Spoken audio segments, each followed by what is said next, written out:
Good afternoon. These are the headlines for the St Philip Howard Catholic Sports College BBC Newsday. 80s child actor Cora Haim dies at 38.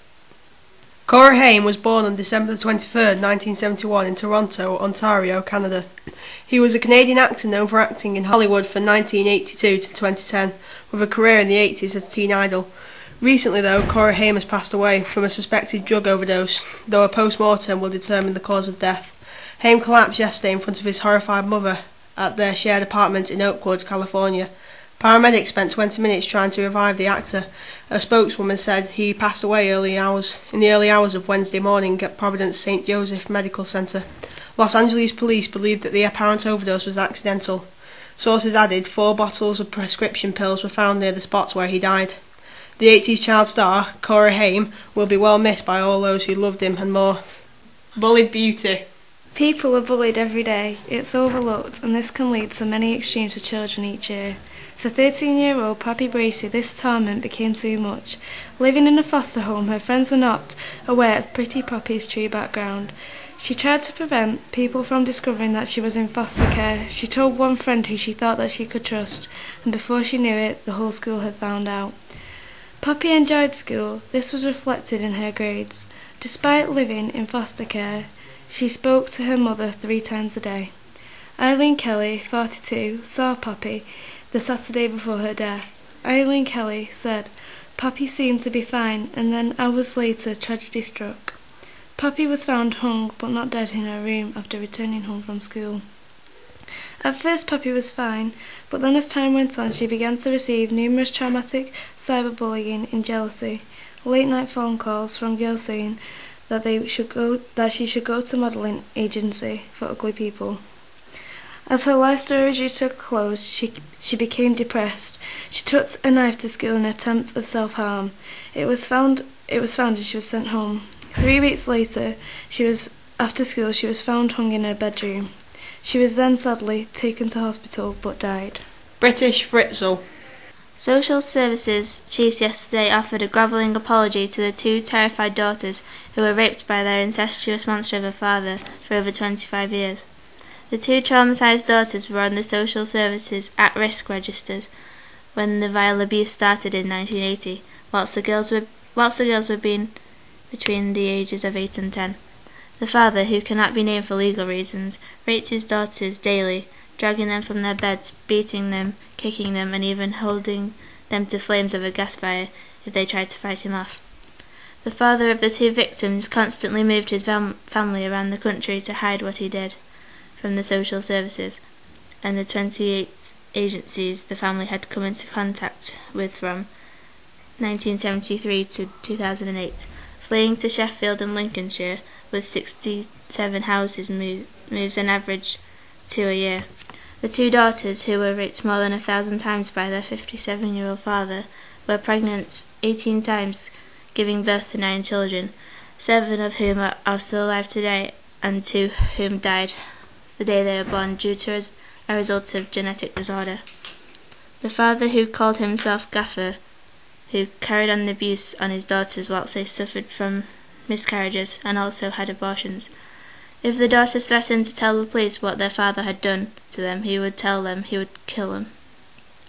Peter Duxbury from Lincolnshire County Council, Chris Cook from Lincolnshire Safeguarding Children Board, Pat Cantrell from the report's author, Sue Fines from the Sheffield Safeguarding Children Board, and Sonia Sharp from Sheffield County Council apologised yesterday for failing to protect the family from sex abuse by their father.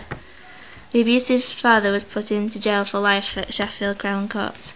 Judge Alan Goldsack, QC, ordered the self-employed businessman, to serve a minimum of 14.5 years, saying that the circumstances here are the worst I've ever come across.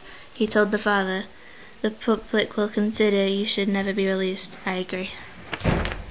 Mercian Regiment comes home. On Friday 12th March, students from St Philip Howard Catholic Sports College are showing their support for 300 British soldiers back from battling in Afghanistan. The troops of 2nd Battalion Mercian Regiment are going to be cheered and clapped for as they march from the Tesco traffic lights up through the High Street to Norfolk Square, where they will be greeted by the Mayor. The headmistress of St Philip Howard School, Miss Stetchuk explained that she thinks it is important to do this for the troops to show that we are grateful and we appreciate what they've done. Basically, the 1,000 plus students from Glossop schools will gather to say a massive thank you. Father Darren Brown, a local priest, is going to be visiting Afghanistan within this month. He is going out to preach and pray for the troops. The arrangements of the students of St Philip Howard is that they will gather, then they will be given a Union Jack each to hold when the troops are marching the streets of Glossop. We would also like to mention a young pupil from St Philip High School whose godfather, Paul Plank, was promoted from cadet to sergeant. She is proud of him and is happy that he is home safely.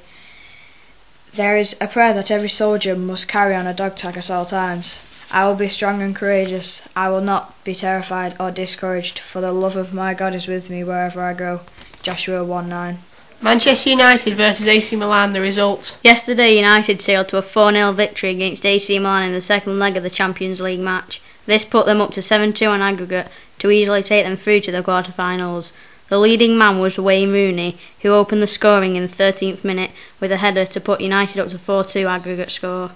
Rooney then scored a second goal after a superb pass from Nani, just 1 minute after half-time.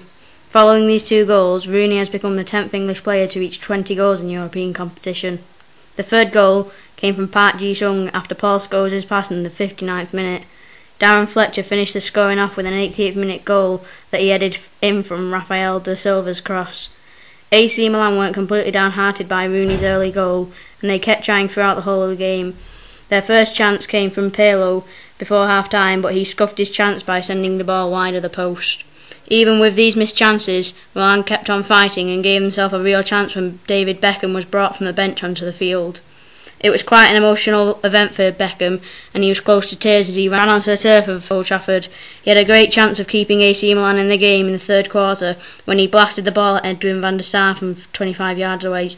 Unluckily for Beckham, van der Sar made an excellent save so that even he could not bring Milan back from the edge of defeat. He had another chance in the late minutes of the game, but again, not even his talent could stop AC Milan leaving Old Trafford goalless, even with Milan having more possession. In the 25 minutes that Bex was on the pitch, he caused more problems for United than any of his teammates had previously done, and his late cross could have been converted by Filippo Inzaghi, but he shinned it wide from 3 yards away. Beckham also grabbed the limelight after the final whistle by picking up a green and gold scarf thrown by a fan and putting it around his neck, protesting against the Glazer family who own the club. However, Beckham denied that it meant anti-Glazer. United now go through to the quarter-finals, and this means that an English club might just win the Champions League this year. In other sporting news, and if you don't know the remaining scores, please briefly turn over.